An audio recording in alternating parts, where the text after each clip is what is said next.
Hello, I'm Yoonsoo from Kasi, Korea. I'm a postdoc researcher for the SphereX mission, and I'm a member of the SphereX science team. I'm sorry I couldn't make it there because of my private reasons. The presentation is about solar system objects polarimetric science cases using PUNCH mission data.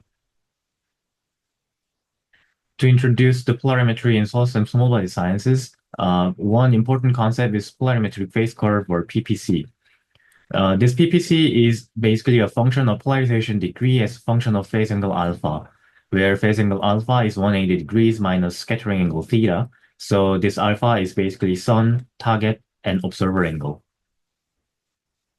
When the unpolarized sunlight is illuminating the ALS body and it is scattered on the surface, then the scattered light will be polarized. And this polarization can be described by the intensity is perpendicular and parallel with respect to the scattering plane. For Fresnel or Rayleigh reflections, this perpendicular intensity will be higher than that of the parallel intensity, so it will be natural to define the polarization degree as perpendicular minus parallel divided by the sum of them, which is minus q over I for in Stokes parameter language.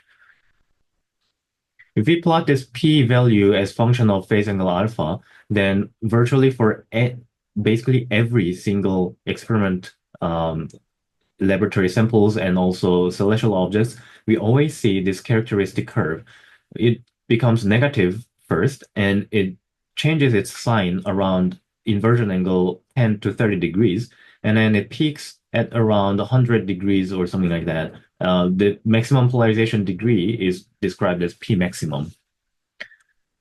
Because although other parameters are very important, they have certain important and interesting correlations with physical parameters. But in this presentation, because of the time, I will just give you an idea of why this P maximum is interesting and important.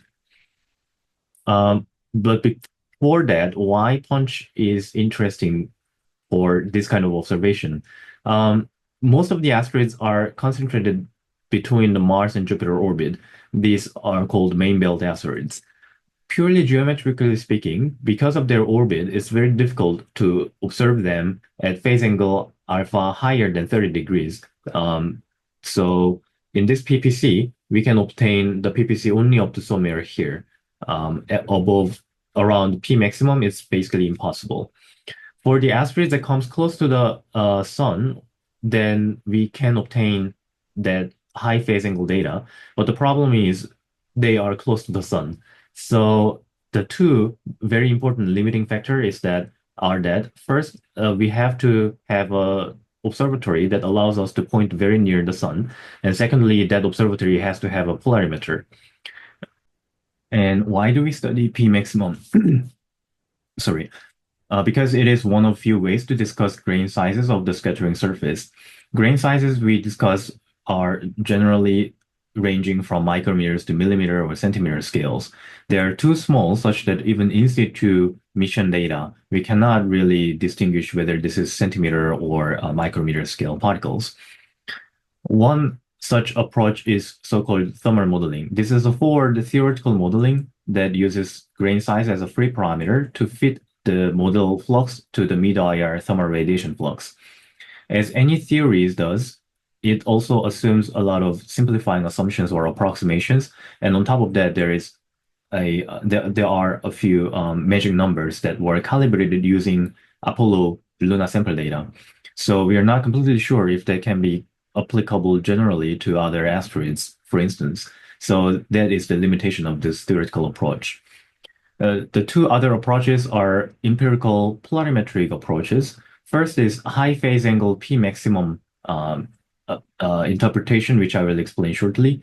And the second is the near infrared multi-wavelength polarimetry at low phase angle, which I have recently been working on. On the right-hand side, this shows a two-dimensional parameter space made by the maximum polarization degree and the albedo of the laboratory measurement samples. The different samples these samples include Luna fine Apollo or Luna mission samples and the terrestrial rock powders, meteoritic samples, etc. These green lines guide our eyes to follow the same grain size samples suggested in 1980s and 1970s by the experimentalists. It is interesting that regardless of the origin of the samples, they have very strong, tight relationship or empirical trend that the grain size increases as the polarization degree increases for a given albedo. This we do not have a clear unanimous agreement on the physical or theoretical understanding of this phenomenon, but at least empirically speaking, this is quite tight relationship, and we use that to estimate the grain sizes of the surface from remote polarimetric observations. Now I want to introduce you an interesting case, Asteroid 3200 Phaeton. It is the Gemini's meteor shower parent body, and it is JAXA's Destiny Plus mission target, which will fly by in 2030.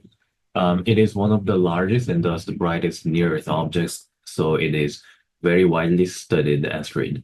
I also participated and led the paper that theoretically explores the reasons why it can eject dust particles that can eventually become the Gemini's meteor stream, and our team has investigated the dynamical simulations or evolution trajectory to understand when the dust particles should have been ejected to explain the current Gemini's meteor stream. In the polarization viewpoint, this object is also a very interesting object.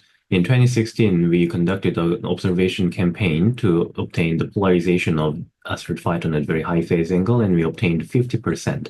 These data were published in Nature Communications. In 2017, an independent group, they reported that the polarization degree was around 40%. We after realized that in 2016 we were observing North Pole, and in 2017 Southern Hemisphere were visible.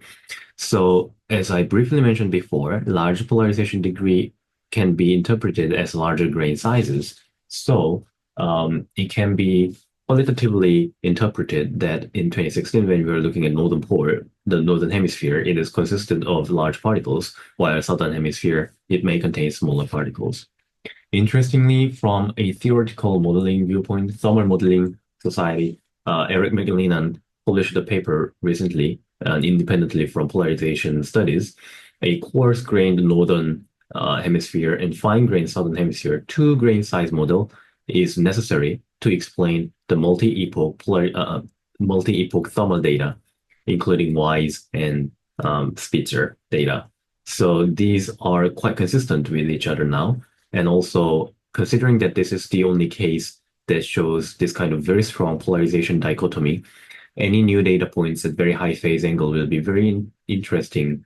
And if we want to know if this distribution can be kind of continuous depending on the sub-Earth latitude value.